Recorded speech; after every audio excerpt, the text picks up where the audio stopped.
Hello friends, my name is Saurabh Shrivastava. आज हम पढ़ेंगे न्यूट्रिशन इन ह्यूमन बींग्स के बारे में। ठीक है फ्रेंड्स, देखिए ह्यूमंस में भी जो न्यूट्रिशन है वो होलोजोइक न्यूट्रिशन होता है, जैसा कि अमीबा और पैरामीशियम में था। लेकिन the process of nutrition is not as simple as that in amoeba. जो प्रोसेस होती है ह्यूमंस में न्यूट्रिशन की, वो सिंपल नहीं है as simple as that of amoeba. Amoeba की तरह सिंपल नहीं है। Human have an complex system. Humans के पास एक कॉम्प्लेक्स सिस्टम होता है जिसको हम लोग बोलते हैं डाइजेस्टिव सिस्टम फॉर न्यूट्रिशन। ठीक है, तो मेनली हमारा मेन कंसर्न या मेन फोकस हमारा किस पे रहेगा? डाइजेस्टिव सिस्टम पे, क्योंकि ह्यूमंस के पास एक कॉम्प्लेक्स सिस्टम होता है जिसको हम लोग डाइजेस्टिव सिस्टम बोलते हैं। वही मेन काम करता है किसमें? न्यूट्रिशन में। तो देखिए फ्रेंड, ह्यूमन डाइजेस्टिव सिस्टम में दो पार्ट होते हैं। कौन कौन सा?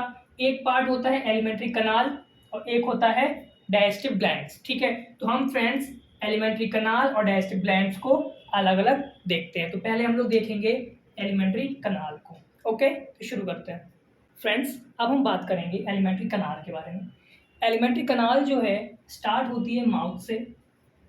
फिर माउथ के बाद एक फनल शेप्ड स्ट्रक्चर होता है जिसको फेरिंग्स बोलते हैं। फिर फेरिंग्स के बाद आता है ईसोफेगस। ईसोफेगस के बाद स्टमक। स्टमक के बाद स्मॉल इंटेस्टाइन। अब स्मॉल इंटेस्टाइन के फ्रेंड्स फर्दर 3 पार्ट्स होते हैं। कौन सा? पहला है ड्यूडेनम, दूसरा जेजुनम, फिर तीसरा इलियम। अब ड्यूडेनम क्या है? ड्यूडेनम स्मॉल इंटेस्टाइन का वो पार्ट है जो स्टमक से जस्ट निकलता है। स्टमक से जो हिस्सा निकलता है स्मॉल इंटेस्टाइन का, उसको हम लोग बोलते हैं ड्यूडेनम। तो ये वाला पार्ट है ड्यूडेनम। ठीक है, तो जेजुनम से पहले हम पढ़ेंगे इलियम के बारे में। इलियम तो स्मॉल इंटेस्टाइन का वो पार्ट जो जाके लार्ज इंटेस्टाइन में जुड़ता है, उसको हम लोग बोलते हैं इलियम। अब ड्यूडेनम और इलियम के बीच में जो हाईली कॉइल्ड स्ट्रक्चर होता है, बहुत ही कॉइलिंग में होता है स्ट्रक्चर स्मॉल इंटेस्टाइन का, उसको हम लोग जेजुनम बोलते हैं।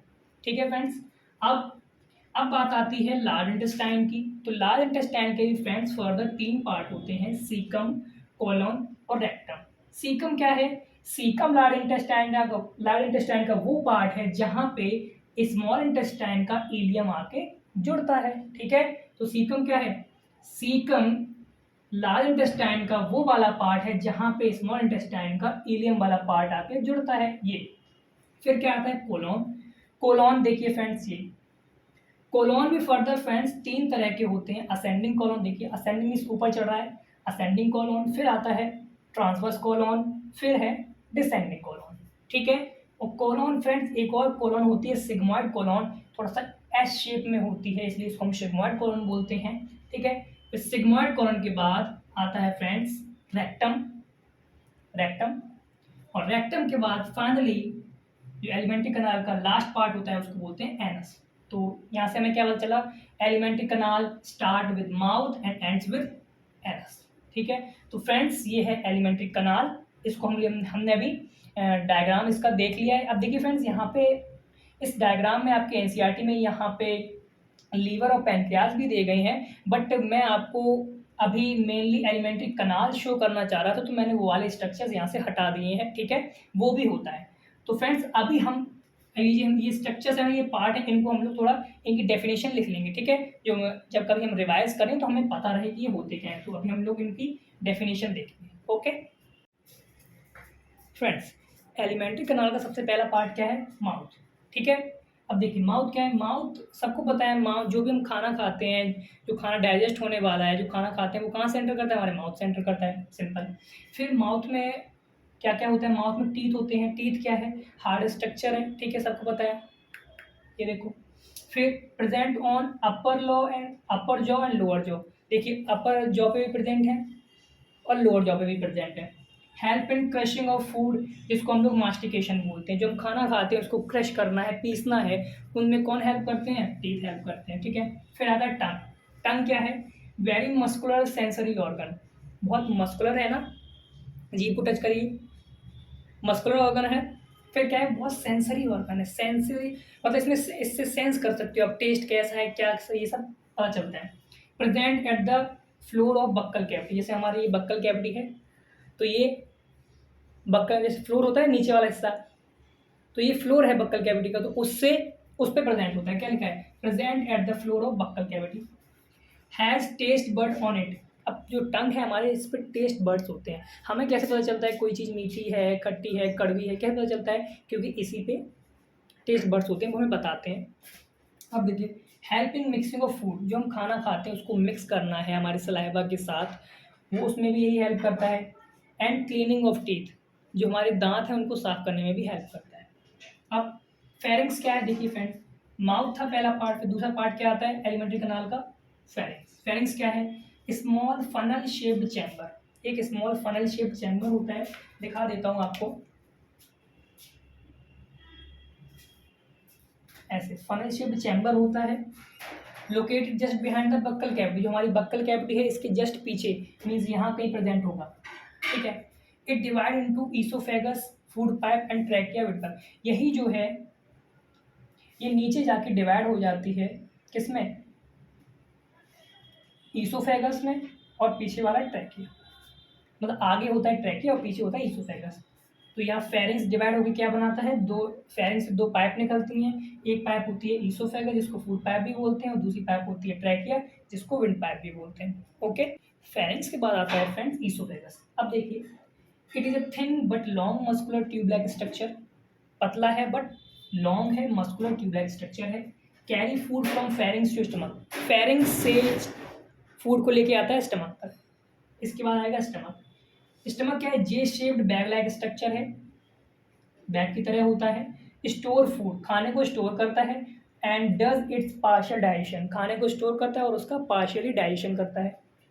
It's muscular wall help in mixing of food with digestive juice, इसकी जो मस्कुलर वॉल होती हैं उनमें एक मूवमेंट होता है जिससे क्या होता है? खाना डाइजेस्टिव जूस में मिल जाता है।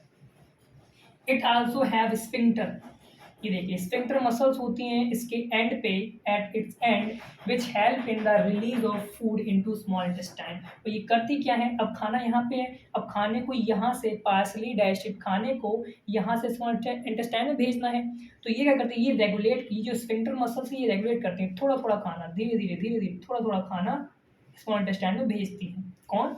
स्फिंक्टर मसल्स, ठीक है। तो वही लिखा है which help in release of food into small intestine. तो यहाँ से जब खाना स्मॉल इंटेस्टाइन में जाना होगा तो स्फिंक्टर मसल्स हैं वो हेल्प करती हैं उसको थोड़ा थोड़ा खाना स्मॉल इंटेस्टाइन में भेजने के लिए। ओके, स्टमक के बाद आता है स्मॉल इंटेस्टाइन। तो देखते हैं, लॉन्गेस्ट पार्ट ऑफ एलिमेंट्री कनाल, ये इस एलिमेंट्री कनाल का लॉन्गेस्ट पार्ट है। तो आप सोच रहे होंगे जब लॉन्गेस्ट पार्ट है तो स्मॉल क्यों बोल रहे हैं? वो इसलिए बोलते हैं, it is very coiled in small space, ये बहुत छोटे से स्पेस में कॉइल्ड होता है, इसलिए इसका नाम रखा गया है small intestine. This is the main site of digestion, ये डाइजेशन की मेन साइट है, मेन जगह है। It also has small finger like projections, जब इंटेस्टाइन को अंदर से आप देखते हैं तो अंदर की तरफ इसमें बहुत सारे फिंगर लाइक प्रोजेक्शंस होते हैं, ऐसे फिंगर लाइक प्रोजेक्शंस होते हैं, ठीक है, जिनको हम लोग क्या नाम देते हैं? जिनको विलाई बोलते हैं। That increase surface area for absorption, तो फूड के एब्जॉर्प्शन के लिए एरिया बढ़ा देते हैं ये, ठीक है। कौन? Finger like projection known as villi. अब देखिए, इसको तीन पार्ट में डिवाइड किए गए हैं, या बोल सकते हैं इसके तीन पार्ट होते हैं। कौन कौन सा? पहला पार्ट ड्यूडेनम, दूसरा जेजनम, तीसरा इलियम। अब देखिए, herbivores have larger small intestine to facilitate cellulose digestion. Friend, जो सेलुलोज होता है हमारी डाइट में, सेलुलोज वो बहुत ही टाइम लगाता है डाइजेस्ट होने में, इजीली डाइजेस्ट नहीं होता, इसलिए जो हर्बीवोर्स हैं, जो घास वगैरह खाते हैं, उनमें क्या होती है, जो स्मॉल इंटेस्टाइन है वो थोड़ी लंबी होती है। Carnivores have short small intestine, जो कार्निवोर्स होते हैं उनकी स्मॉल इंटेस्टाइन छोटी होती है। क्यों होती है छोटी? क्योंकि मीट है वो आसानी से डाइजेस्ट हो जाता है। ओके फ्रेंड्स, स्मॉल इंटेस्टाइन के बाद आती है लार्ज इंटेस्टाइन। तो देखते हैं, it is wider than small intestine, जो लार्ज इंटेस्टाइन है ये स्मॉल इंटेस्टाइन से थोड़ी चौड़ी होती है, वाइडर होती है, इसलिए इसका नाम दिया गया है लार्ज इंटेस्टाइन। इसके भी तीन पार्ट होते हैं, सीकम, कोलन, रेक्टम। कोलन के फ्रेंड्स फर्दर चार पार्ट होते हैं, असेंडिंग कोलन जो ऊपर की तरफ जाती है, ट्रांसवर्स कोलन जो ट्रांसवर्सली अरेंज होती है, और डिसेंडिंग जो नीचे आती है। और डिसेंडिंग कोलन के बाद एक एस शेप में एक कोलन होती है जिसको हम लोग सिग्मॉइड कोलन नाम दे देते हैं, ठीक है। और फाइनली तीसरा पार्ट क्या है लार्ज इंटेस्टाइन का? रेक्टम। अब रेक्टम है क्या friend? It is a large chamber, rectum it is large chamber that store faecal matter. जो रेक्टम है ये लास्ट चैम्बर है जो क्या करता है, फीकल मैटर यानी हमारा जो अनडाइजेस्टेड फूड है, जो खाना डाइजेस्ट होने के बाद जो अनडाइजेस्टेड खाना बचता है उसको ये स्टोर करता है, इसको हम लोग फीकल मैटर बोलते हैं। ठीक, अब फाइनली फ्रेंड्स एंड पॉइंट आ जाता है हमारे एलिमेंट्री कनाल का, वो क्या है, anus. End point of alimentary canal help in exit of undigested food. Undigested food means वही faecal matter from our body. तो हमारी बॉडी से अनडाइजेस्टेड फूड को बाहर निकालने में कौन हेल्प करता है, एनस। और फ्रेंड्स एनस जो होता है, एनस की मसल्स के पास एनस के पास एनल स्फिंक्टर होते हैं। एनल स्फिंक्टर क्या करते हैं, हमारे फीकल मैटर को रेगुलेटेड मूवमेंट कराते हैं, जिससे थोड़ा थोड़ा फीकल मैटर हमारे एनस से बाहर निकलता है। ठीक है फ्रेंड्स, जैसा कि हमने शुरुआत में बात करी थी कि डाइजेस्टिव सिस्टम के दो पार्ट होते हैं, एलिमेंट्री कनाल और डाइजेस्टिव ग्लैंड्स। तो एलिमेंट्री कनाल वाले पोर्शन को हम खत्म कर चुके हैं, अब हम बात करेंगे डाइजेस्टिव ग्लैंड्स की। तो देखिए, सबसे पहली ग्लैंड है सलाइवरी ग्लैंड, माउथ में प्रेजेंट होती है और ये क्या सेक्रेट करती है, सलाइवरी अमाइलेज। गैस्ट्रिक ग्लैंड जो स्टमक में मिलेंगी वो क्या सेक्रेट करती हैं, HCl पैप्टिन और म्यूकस। लीवर भी एक ग्लैंड है, ठीक है, वो क्या सेक्रेट करते हैं, बाइल। इंटेस्टाइनल ग्लैंड जो इंटेस्टाइन में प्रेजेंट होंगी वो सेक्रेट करती है इंटेस्टाइनल सेक्रेशन, या इसका दूसरा नाम है सर्कस एंट्रिकस। ठीक है, पैनक्रियाज क्या सेक्रेट करते हैं, पैनक्रियाटिक जूस। और पैनक्रियाटिक जूस में कौन कौन से सेक्रेशन होते हैं ये आप मुझे कमेंट सेक्शन में बताएंगे। ठीक है फ्रेंड, और फ्रेंड्स आज के लिए बस इतना ही। इसके आगे न्यूट्रिशन इन ह्यूमन बीइंग, अभी हमने डाइजेस्टिव सिस्टम के बारे में पढ़ा है, अब हम लोग पढ़ेंगे main nutrition in human being, जो हम नेक्स्ट वीडियो में कवर करेंगे। तो आज के लिए इतना ही। Okay, thank you friends.